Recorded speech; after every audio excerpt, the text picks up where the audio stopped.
Halo, hai, Assalamualaikum.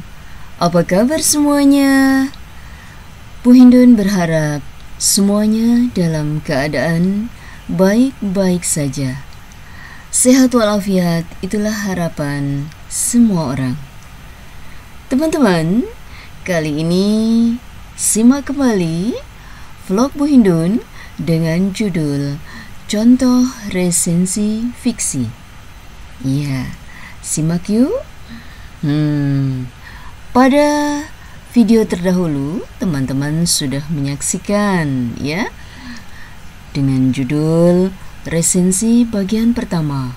Kemudian video selanjutnya resensi bagian kedua. Nah, kali ini ya lanjutannya, yakni vlog yang berjudul Contoh Resensi Fiksi. Fiksi, ya, karya fiksi. Kata fiksi memiliki arti, tentunya kita intip nih. Kita buka KBBI, Kamus Besar Bahasa Indonesia. Di sana tertera arti kata fiksi. Fiksi adalah cerita rekaan. Contohnya roman, novel, cerpen, dan sebagainya. Arti yang kedua, fiksi adalah khayalan, tidak berdasarkan kenyataan. Lalu, arti yang ketiga, fiksi memiliki makna pernyataan yang hanya berdasarkan khayalan atau imajinasi, ya. Nah, teman-teman, karya fiksi tentu ada ciri-cirinya atau mempunyai karakteristik tersendiri. Ya, karakteristik dari karya fiksi yang pertama adalah bersifat rekaan atau khayalan atau imajinatif, ya. Yang kedua, memiliki unsur intrinsik. Ya, unsur intrinsik, teman-teman, berupa tokoh, penokohan, sudut pandang atau point of view, latar belakang, latar maksudnya ya, latar penceritaan, ya, dan alur, ya. Kemudian yang ketiga, karakteristiknya adalah menggunakan gaya bahasa. Jadi, kalau teman-teman mau menulis karya yang berbentuk cerpen, novel, atau roman, ya, maka teman-teman bisa memakai gaya hiperbola, personifikasi, atau metafora, dan masih banyak yang lain. Semua itu kalian pakai di dalam karya-karya fiksi, iya, yang bersifat rekaan atau khayalan atau imajinatif, ya. Iya, tadi Bu Hindun kasih warna merah, unsur intrinsik. Apa sih itu, Bu? Iya, unsur intrinsik adalah bagian-bagian atau elemen-elemen yang terdapat di dalam karya tersebut, ya. Tadi sudah Bu Hindun sebutkan ya di dalam slide yang sebelumnya itu. Ada tokoh, ada penokohan. Wah, apa bedanya? Ya.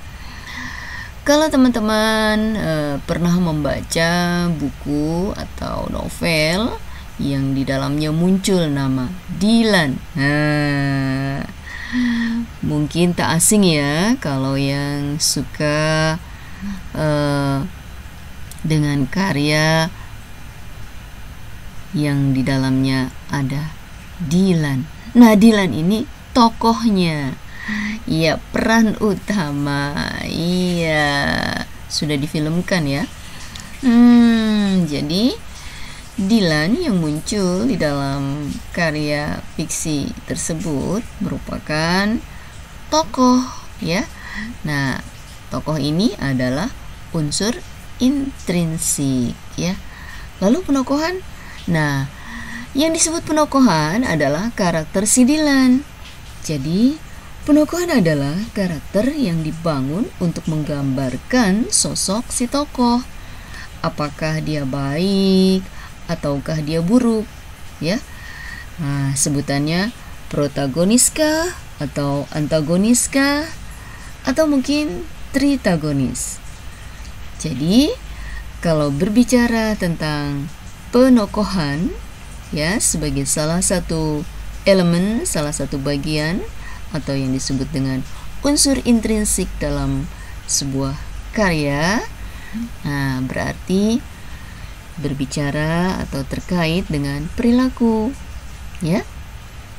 Penokohan terkait dengan perilaku dan akhlak yang melekat pada si tokoh dalam cerita yang dibangun, ya. Gitu teman-teman. Lalu Bu, alur. Apa itu alur? Iya, alur ialah jalan cerita.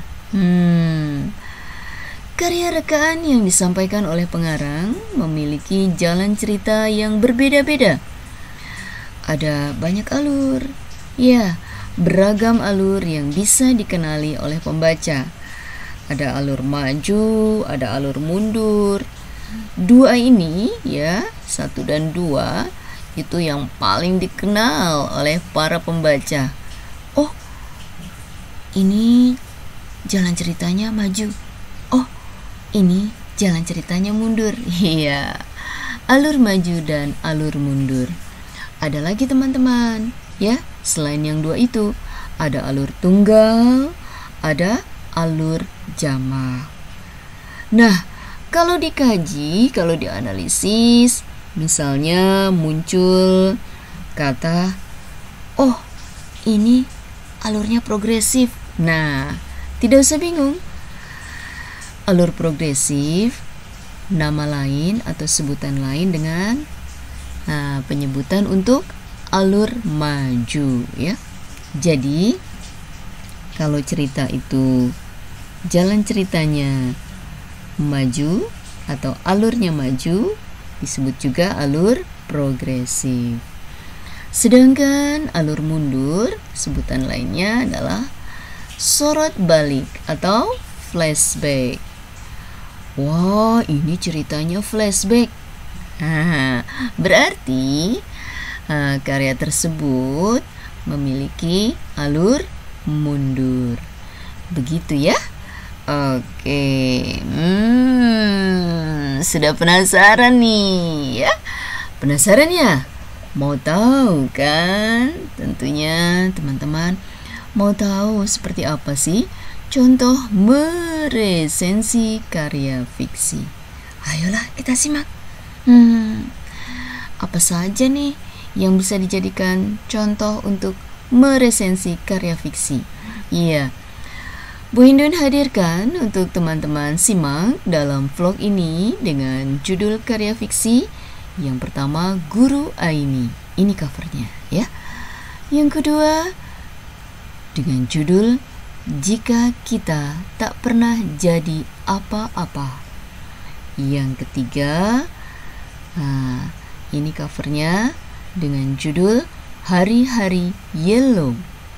Dan yang keempat, terakhir, ya, ini dia nih, Hypnolicious, ya. Keempat karya ini merupakan hasil resensi dari mahasiswa Bu Hindun.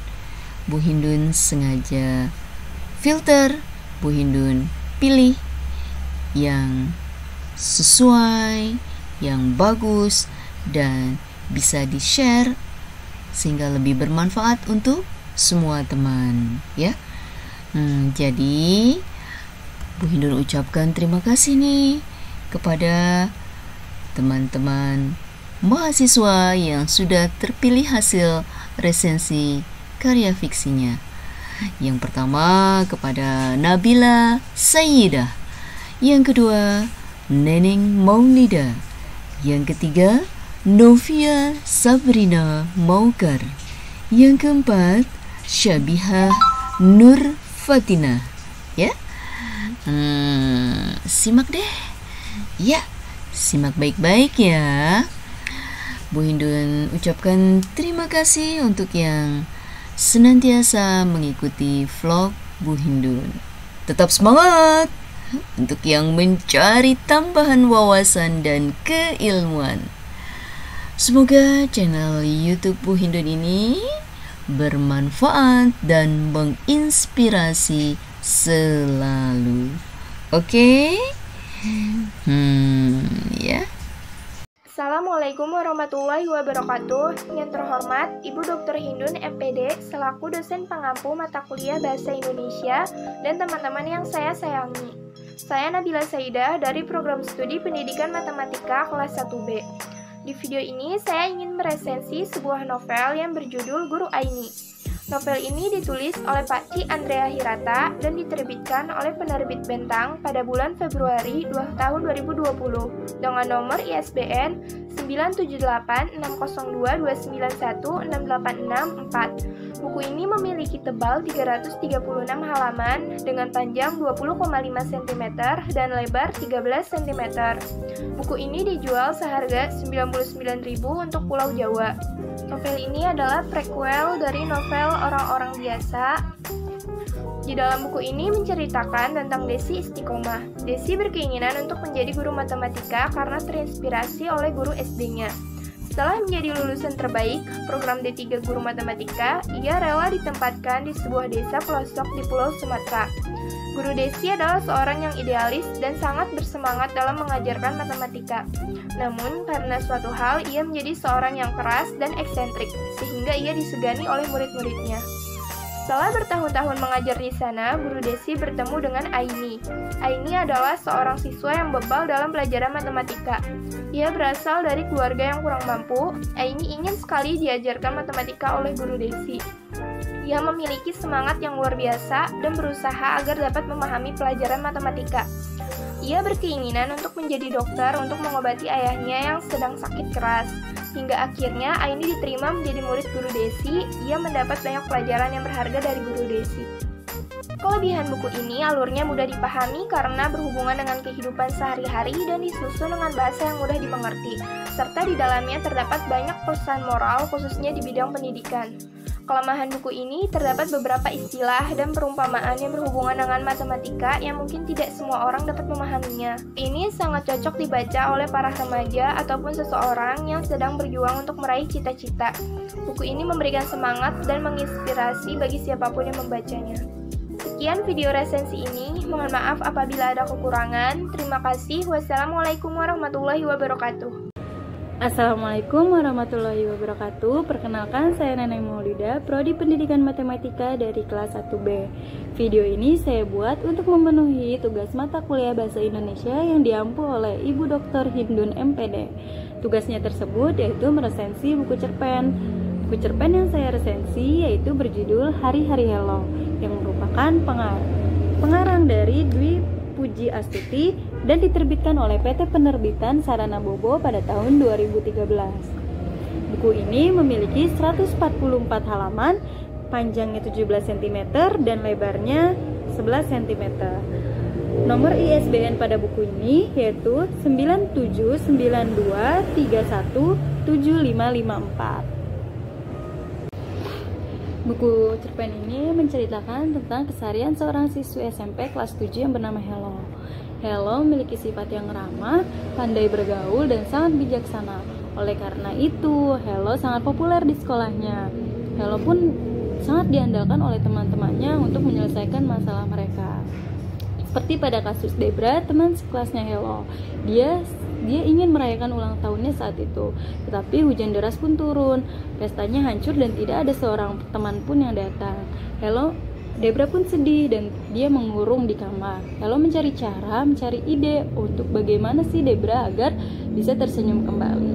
Hello pun mengundang anak-anak yatim piatu yang diasuh oleh mamanya Milan. Milan adalah salah satu sahabatnya Hello. Dan acara pesta tersebut pun berjalan secara sederhana, yang dihadiri oleh anak-anak yatim piatu yang diasuh oleh mamanya Milan. Debra pun tersenyum kembali dan sangat bahagia. Ia mengatakan kepada Hello bahwa hari ini adalah pesta ulang tahun terbaik yang ada di dalam hidupnya. Juga pada kasus kedua sahabat yang ada di kelasnya Hello, mereka sedang bertengkar hebat sampai perang status di Facebook. Berkat Hello, mereka berbaikan kembali. Buku ini juga memiliki kelebihan dan kekurangan. Kelebihannya itu sendiri, yang pertama, dalam buku ini terdapat ilmu pengetahuan seperti penjelasan pada kakek Hello yang mengenai genetika atau gen pembawa sifat. Nah, kedua, buku ini memiliki bahasa yang mudah, bahasa yang dapat dimengerti oleh pembacanya, terutama kepada anak untuk para remaja. Buku ini juga memiliki kekurangan, yaitu gambar pada buku ini tidak memiliki warna. Jadi menurut saya ini kurang menarik. Terus yang kedua, terdapat penulisan yang kurang rapi, yaitu terdapat huruf yang tertutup oleh huruf lain. Sekian resensi dari saya mengenai buku cerpen Hari-Hari Hello. Mohon maaf apabila ada salah kata. Terima kasih. Wassalamualaikum warahmatullahi wabarakatuh. Assalamualaikum warahmatullahi wabarakatuh. Saya Novia Sabrina Mauka dari kelas 1B. Video ini dibuat untuk menyelesaikan tugas bahasa Indonesia yang diberikan oleh dosen pengampu yaitu Ibu Dr. Hindun MPD. Buku yang akan diresensi yaitu buku Jika Kita Tak Pernah Jadi Apa-Apa. Buku ini merupakan karya dari Alfi Syahrin, diterbitkan oleh Gagas Media tahun 2019. Buku ini memiliki 236 halaman dengan ukuran 13 x 19 cm. Lalu buku ini memiliki ISBN yaitu 978-979-780-948-5. Buku ini dijual seharga 88.000 untuk Pulau Jawa. Buku ini menjelaskan tentang ketidaksempurnaan hidup. Alfi Syahrin mewarnai buku ini dengan tulisan-tulisan motivasi yang membangun dan membuat pembaca yang khawatir tentang masa depan akan merasa sedikit lebih tenang. Buku Jika Kita Tak Pernah Jadi Apa-Apa menjelaskan bahwa hidup tidak selalu sesuai ekspektasi, seperti tidak masuk universitas negeri, salah jurusan, dan mimpi-mimpi yang tidak tercapai. Melalui buku ini, Alfi Syahrin juga menjelaskan bahwa setiap peristiwa dan kejadian memiliki makna dan ada hikmah di dalamnya yang dapat kita ambil. Buku ini memiliki keunggulan. Yang pertama, bahasa yang komunikatif. Alfi Syahrin banyak menggunakan kata-kata populer yang dikemas secara baik sehingga makna dan maksud pesan tersebut dapat tersampaikan secara jelas. Lalu, kata-kata tersebut juga diiringi dengan ibarat-ibarat yang indah sehingga tidak kehilangan nilai estetika. Yang kedua, penulisan yang tidak menggurui. Alfi Syahrin banyak menggunakan kata-kata yang sesuai realitas sehingga terkesan membersamai bukan menggurui dan mengajak bukan memerintah. Lalu yang ketiga adalah harga buku. Harga buku 88.000 relatif murah karena kualitas buku yang baik yaitu memiliki kertas yang tebal dan warna-warna yang cerah sehingga terkesan menyemangati pembaca. Seperti kata buku ini, bahwa tidak ada yang sempurna di dalam dunia. Buku ini memiliki kelemahan. Yang pertama, ketebalan tinta. Buku ini beberapa halamannya memiliki ketebalan tinta yang lebih tipis dibanding halaman lain sehingga timbul ketidakkonsistenan. Yang kedua, isi buku. Bagi remaja yang akan menuju masa dewasa, buku ini tentu memiliki banyak motivasi membangun. Tetapi untuk orang-orang yang berusia 30 tahun, beberapa bab hanya dilihat sebagai kenangan. Pada intinya, buku Jika Kita Tak Pernah Jadi Apa-Apa direkomendasikan untuk dibaca karena memiliki banyak sekali motivasi yang membangun. Cukup sekian video dari saya, semoga bermanfaat. Wassalamualaikum warahmatullahi wabarakatuh. Assalamualaikum warahmatullahi wabarakatuh. Yang terhormat, Ibu Hindun selaku pengampu pelajaran bahasa Indonesia dan hai teman-teman, perkenalkan nama saya Sabihah Nur Fatinah dari jurusan Pendidikan Matematika kelas 1B. Di video kali ini, saya akan membuat resensi dari buku kumpulan cerpen yang berjudul Hypnolicious. Buku ini adalah cetakan pertama tahun 2010. Penerbitnya yaitu Darmizan Dan buku ini memiliki 151 halaman dengan panjang 24 cm dan lebar 19 cm. Buku ini memiliki harga Rp55.000. Secara keseluruhan, cerpen-cerpen yang ada di dalam buku Hypnolicious ini cukup menarik untuk dibaca, sebab tema-temanya sendiri merupakan tema perjuangan yang cocok dengan kehidupan sehari-hari. Seperti cerpen yang menjadi judul buku ini yaitu Hypnolicious dari Ninda Shahnaz, mengisahkan Rama yang selalu giat belajar, mempelajari sulap dan hipnotis. Bertepatan dengan itu, ada ulang tahun Nina. Rama menunjukkan kebolehan sulapnya.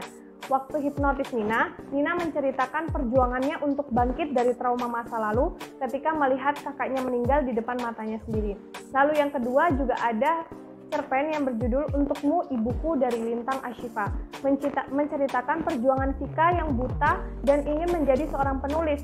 Dorongan dari ibu terus membantu Vika untuk menjadi penulis sampai ketika ibu Vika meninggal dan memberikan matanya ke Vika. Vika pun menjadi penulis profesional. Lalu yang ketiga ada cerpen yang berjudul Koin Cinta Anita dari Ayunda, mengisahkan perjuangan hidup Anita di Jakarta untuk mencari uang agar bisa membayar hutang orang tuanya yang berada di kampung.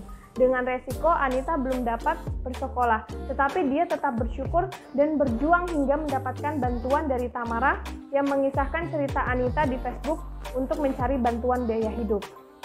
Secara keseluruhan, buku ini memiliki kelemahan dan kelebihan. Untuk kelemahan sendiri, yang pertama, terdapat kesalahan penulisan yang tidak sesuai dengan KBBI. Lalu yang kedua, halaman yang ada di buku warnanya terlalu ramai, sehingga membuat pembaca kehilangan fokus untuk mengambil makna cerita itu sendiri.